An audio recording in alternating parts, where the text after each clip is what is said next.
Hi, Dr. C again. This is a continuation now of the little segment on vital signs. I don't think I even mentioned last time, what are, quotes, vital signs? Well, basically, these are measurements that are done that will tell you a little bit about the vital organs in your body, how your health is, especially the heart and the lungs. The types of vital signs that we're talking about. Last time we talked about temperature. This time we're going to talk about blood pressure, pulse, and oxygen saturation. If we can get it all in. We'll try hard. Okay, let's talk a little bit about blood pressure. I'm going to talk about the various ways that we take blood pressure and the instruments that we use to determine blood pressure. First of all, what is blood pressure?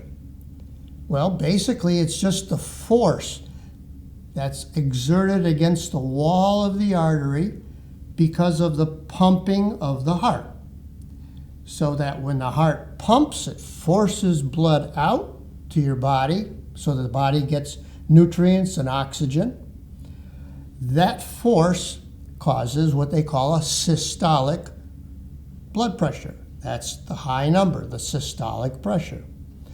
And then, of course, the heart relaxes, and that is when you take the reading for the diastolic blood pressure, when the heart is resting and when it's pumping the systolic. Now, the difference between the two, the systolic and the diastolic, that's called the pulse pressure. The only reason I'm mentioning that is we're going to talk about that a little as we go along. But let's talk about blood pressure. How do we measure it? Well, first of all, the standard that's always used, the gold standard, is always using what they call a mercury manometer. They also call the cuffs, they call it a sphygmomanometer. What the heck does that, how did they ever come up with that, right? Well, I don't know how they actually came up with it, because sphygmo, back in ancient times and all, it's a Greek word, sphygmos. It means pulse. And of course, manometer, that's a French word, or at least derived from the French, and that simply tells you recording the pulse. Of course, it's not recording a pulse, it's recording a pressure, but this is a sphygmomanometer at any rate. So why do they use mercury? Well, because they wanted a liquid, and they wanted to see how much that pressure within that artery, how much the pressure would raise a column of liquid up. Now, if they use something like water, it have to be a pretty high column, because mercury is a liquid, very stable liquid, but it's 13.6 times denser than water, much heavier than water, obviously. And so the column is a heck of a lot smaller. Now you can put it into something that you can put on the wall and check your blood pressure using the standard mercury manometer. It wasn't until they finally defined some of the sounds that they heard within the blood flow, the blood system. And that was a guy by the name of Dr. Korotkov, and he described these sounds that you can be made. And so they used a stethoscope over the brachial artery, which is right in what they call the antecubital space, the front of the elbow. Put it over that pulse that's there, put your cuff on up on the brachial artery. So that was the standard for many, many years. But then mercury got a bad name. So, okay, let's try something different. So they described then and made an aneroid manometer, which is aneroid, which simply means no liquid. And so it just gives you a readout. Okay. So there's both mercury and aneroid manometers, and they both require a stethoscope and a blood pressure cuff. Nowadays, you don't see that as much anymore. Now they use oscillometrics, an electric type of or battery operated thing that doesn't use, it uses a cuff, yes, uses a cuff, but it takes your blood pressure in the form of these oscillations. Now the oscillations basically, let me describe that to you.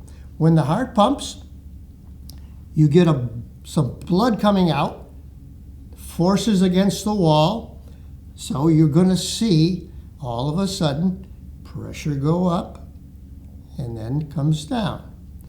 So that's called a pulse wave. So that then is translated into these oscillations. And then the oscillations are picked up. What that machine does is that it picks up what's called the mean blood pressure, which is the highest pulse wave form that is recorded. That mean then gets fed into a little microcomputer, and it gives you then a breakdown into systolic and diastolic. Everybody always refers to blood pressure in those two areas, systolic, diastolic. So those are the new ones, the oscillometrics systems. And that's where you get the majority of people doing that nowadays. I think that taking a standard old mercury auscultative type of blood pressure is, that's my generation. That's way in the past, way in the past. Okay, so those are the types of manometers that are out there. What happens if you get a pressure that's too low?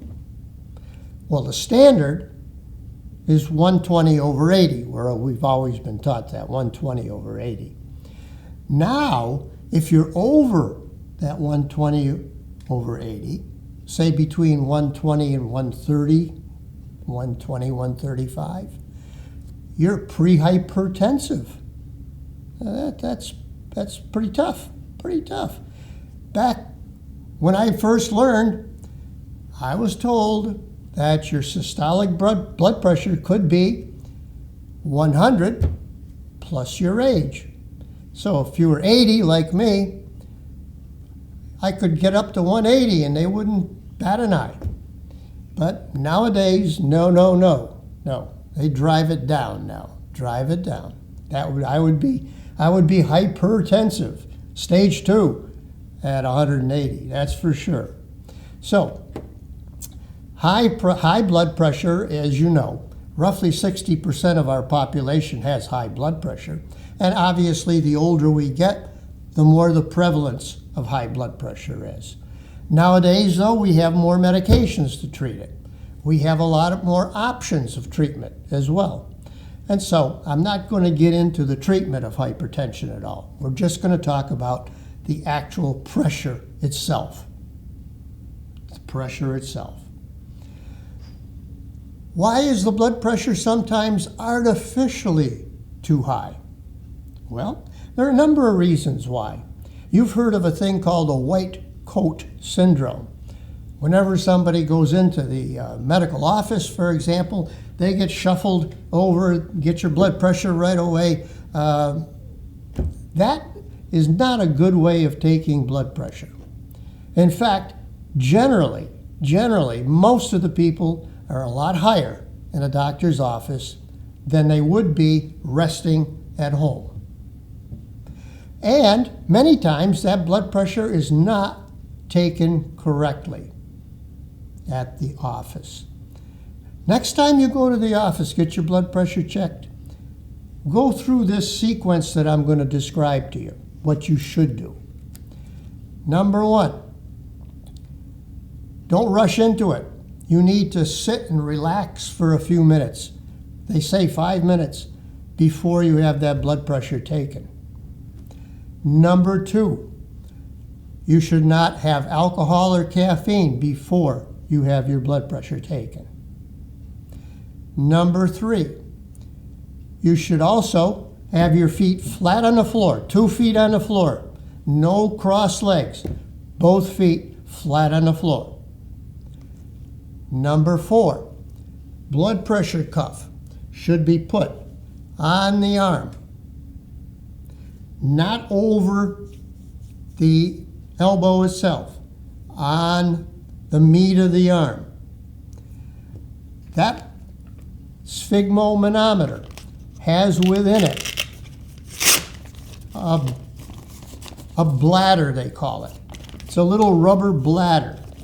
It goes from roughly here to here.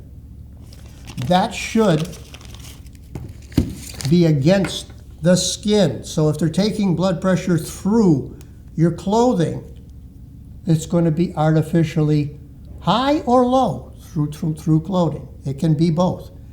Can be either high, too low. For quite a distance sometimes, depending on the thickness of the clothing. So against raw arm. How much? Well, you've got to have at least 4 inches of that arm covered. Also, you notice on these it tells you exactly where to put it. It says right here, artery marker right there. That should be right over that brachial artery. Not on the back, right over the artery. Number 5, you also need to have a proper sized cuff. If the cuff is too big, your pressure is going to be taken too low. It's going to be artificially low. If the cuff, on the other hand, is too small, it's going to be artificially high. Not because it's high, it's because of the positioning, the size of the cuff.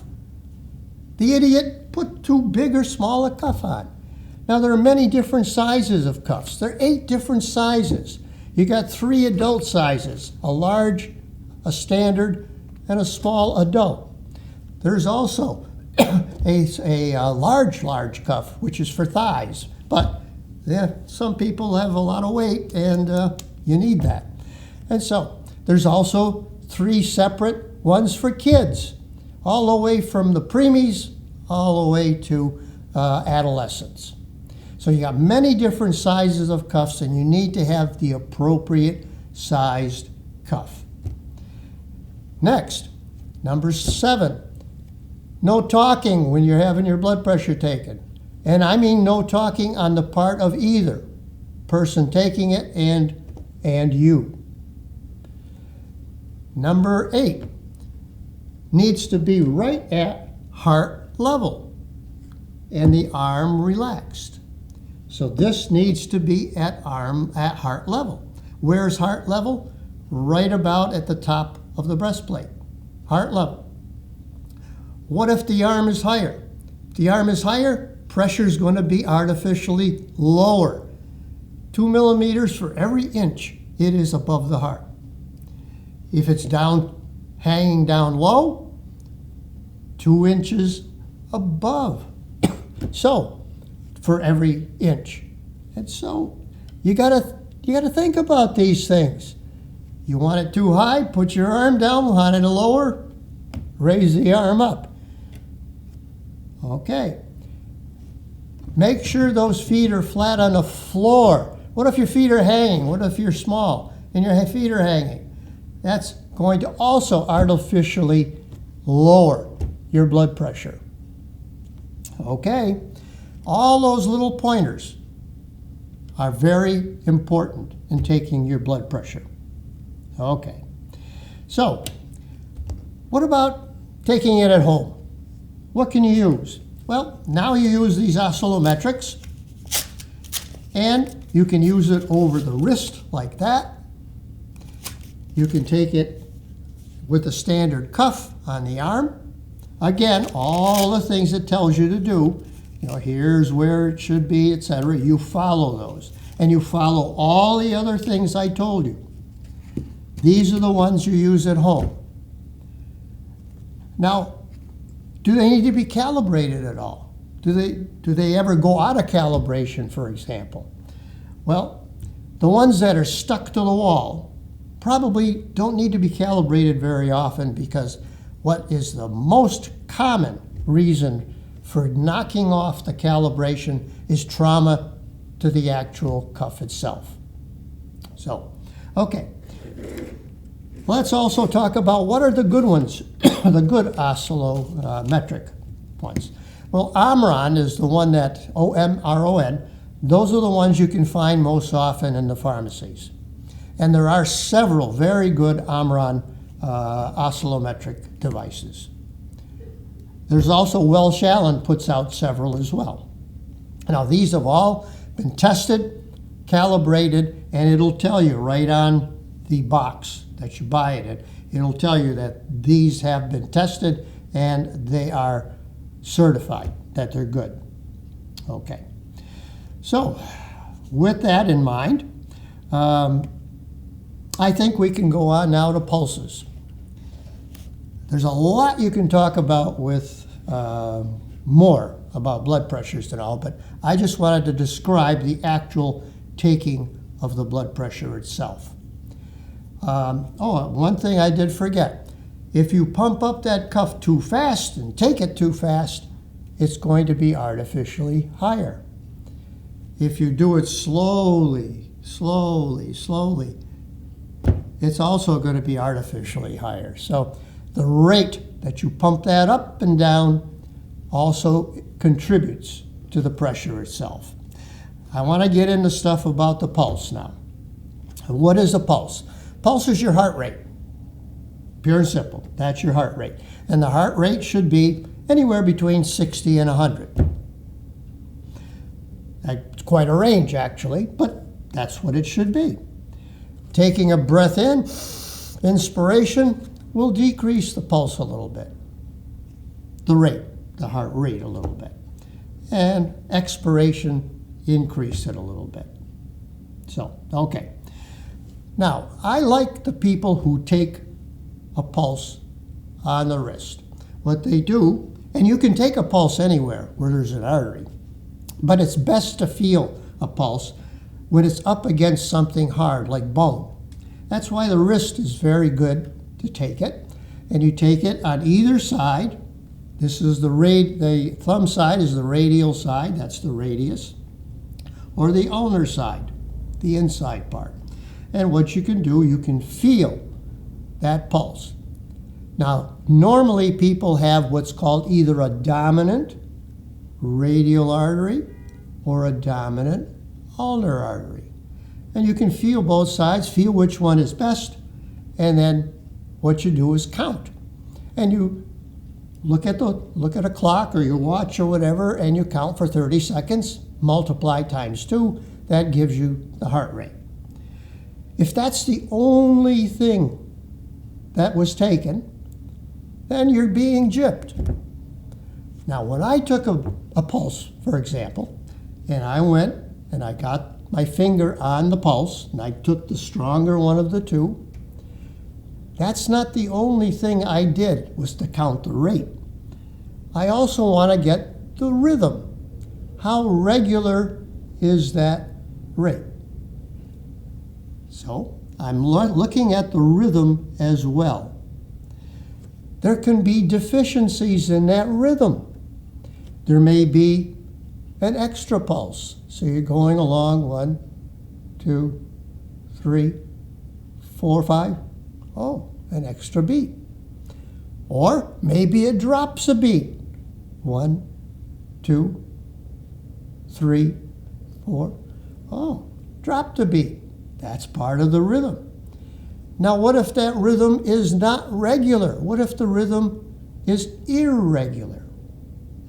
What we call maybe APCs or PVCs. PVCs. How many PVCs can you get? Well, you can get quite a few, actually. And so that would give you an extra beat. Now, if you get that extra beat frequently, you need to see your doctor so they can get a cardiogram, see what's going on. Got to be a reason for it. Okay? So, rate, rhythm. Now, what if that rhythm is irregular? So you go 1, 2, 3, 4, 5, 6, 7, 8, 9, 10. That's a regular, irregular rhythm. In other words, that 1, 2, 3 came at a regular interval. So it's a regular, irregular rhythm. And then you can get what's called an irregular rhythm, which you get usually with atrial fibrillation, when the atrium takes over all of the electricity in the heart and dominates and dominates. We'll talk also, right now we're still talking about taking that pulse. So we're checking the rate, checking the rhythm. What about the character of what you're feeling? Now, it goes all the way from 0, which is can't feel a damn pulse, all the way up to a real bounding pulse that you usually see with hypertension.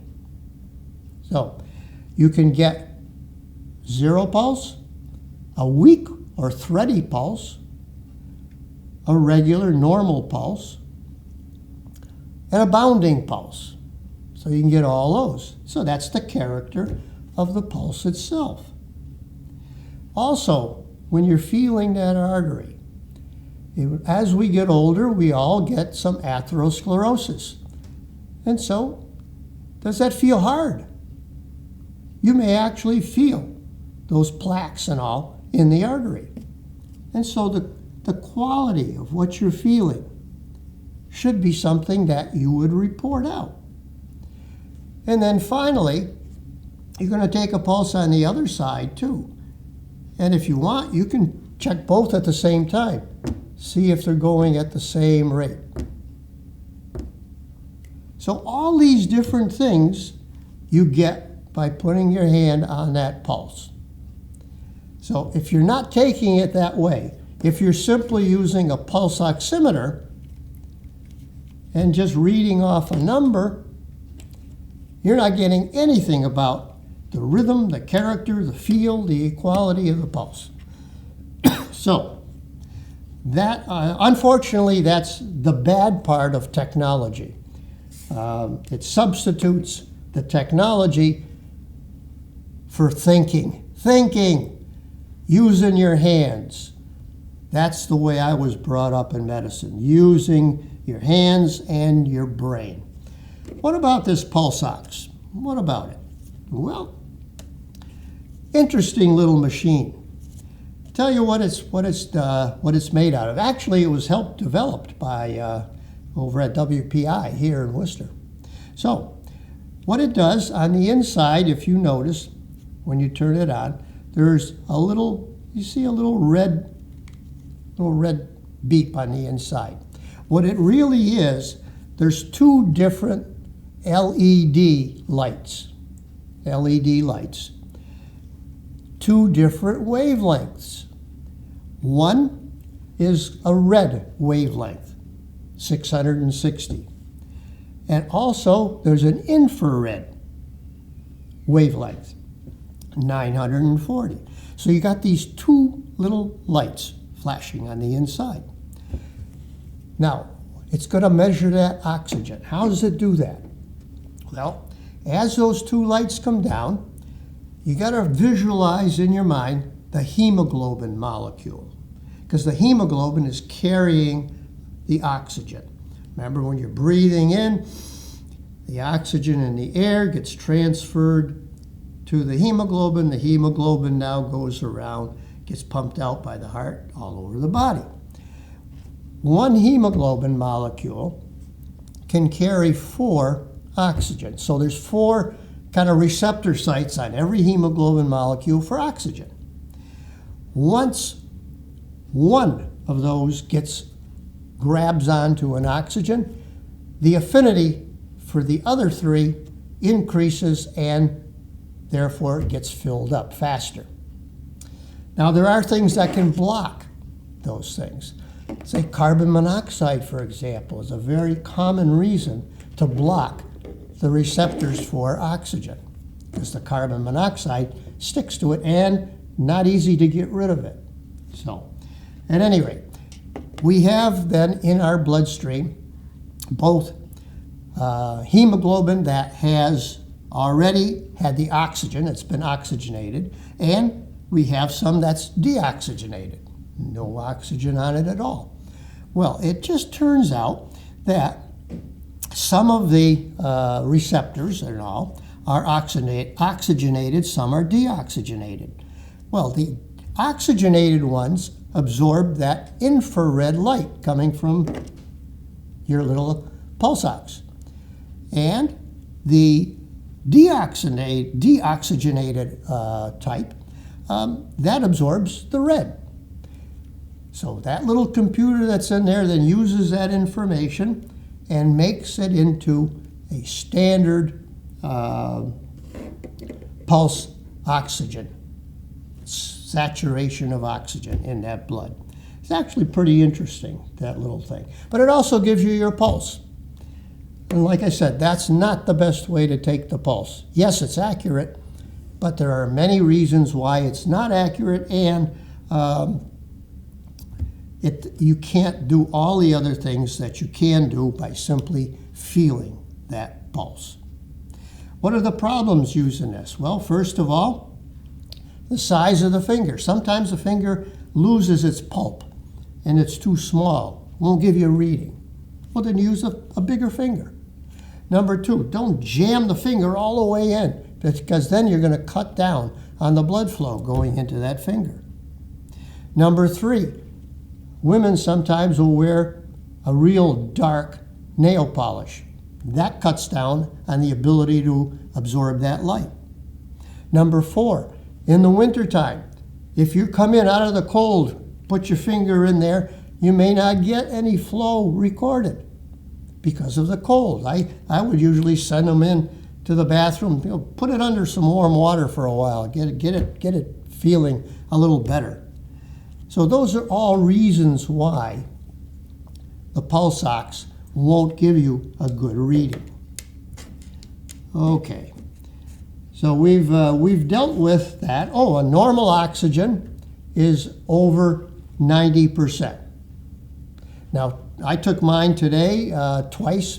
Once was 97, and the other time was 96.